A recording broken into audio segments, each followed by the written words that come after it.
কথায় আছে মাছে ভাতে বাঙালি, আর ইলিশ যেন বাঙালির শখের মাছ। তাই ইলিশের মৌসুমে পরিবার নিয়ে ইলিশ ভোজের আশায় মাছের বাজারে এক প্রকার ভিড় লেগেই থাকে। কিন্তু এবছরের চিত্র বলছে ভিন্ন কথা। বাজারে ভিড় লেগেছে আগের মতোই, কিন্তু ইলিশ না কিনেই ফিরতে হচ্ছে সাধারণ ক্রেতাদের।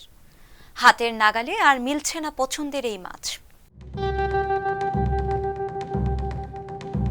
আগস্টে সরকার পতনের পর দেশে আলোচনার যেন শেষ নেই, যার অনেকটা জুড়ে ভারত। কেননা প্রথমেই সাবেক প্রধানমন্ত্রী দেশ ছেড়ে যান ভারতে। এরপর ভারত শুরু করে একের পর এক নিষেধাজ্ঞা। ভারতের কিছু গণমাধ্যম বাংলাদেশকে নিয়ে অবান্তর সংবাদ প্রচার করে থাকে, যার প্রভাব পড়ে দুই দেশের বাজারে। আগে দুর্গাপূজাকে কেন্দ্র করে বাংলাদেশ থেকে ভারতে প্রচুর ইলিশ উপহার হিসেবে যেত। চলতি বছর ভারতে ইলিশ যাবে না বলে সিদ্ধান্ত নেন অন্তর্বর্তীকালীন সরকার।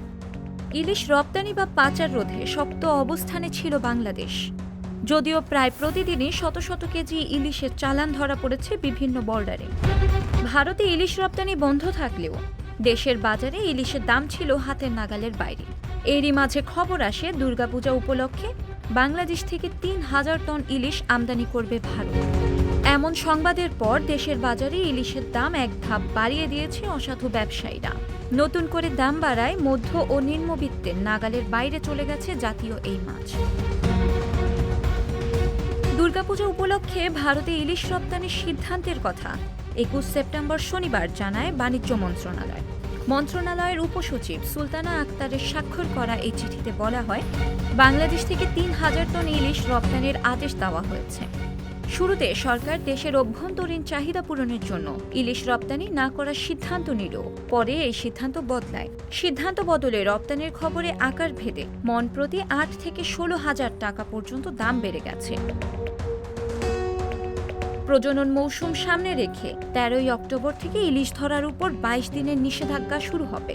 নিষেধাজ্ঞার পরপরই শেষ হবে ইলিশের মৌসুম। তখন আবার জাটকা ধরার উপর ৮ মাসের নিষেধাজ্ঞা দেওয়া হবে।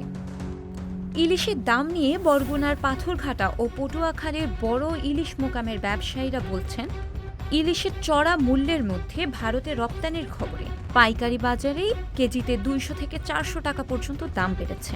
এইদিকে খুচরা বিক্রেতারা বলছেন, চাহিদার চেয়ে আমদানি কম থাকায় ইলিশের দাম কিছুটা বেশি। আর পাইকারদের দাবি, শুধু রপ্তানিযোগ্য আকারের ইলিশের দামে কিছুটা প্রভাব পড়েছে। সচরাচর দেশের ক্রেতাদের যে আকারের ইলিশের প্রতি আকর্ষণ থাকে, তাতে তেমন একটা দামের তারতম্য হয়নি এখনো। ব্যবসায়ীরা বলছেন, নদীতে ইলিশ ধরা পড়ছে না, আর বড় আকারের কোনো ইলিশই নেই। এ সময় ৮০০ থেকে ১,০০০ মণ ইলিশ এই মৎস্য অবতরণ কেন্দ্রে আসার কথা। এবছর সেখানে ইলিশ আসছে সর্বোচ্চ ১৫০ মণ।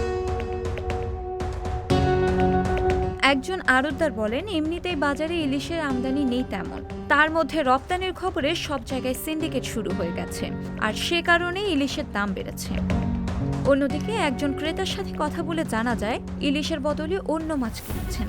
দামের কারণে এখন ইলিশ হয়ে গেছে উচ্চবিত্তের মাছ।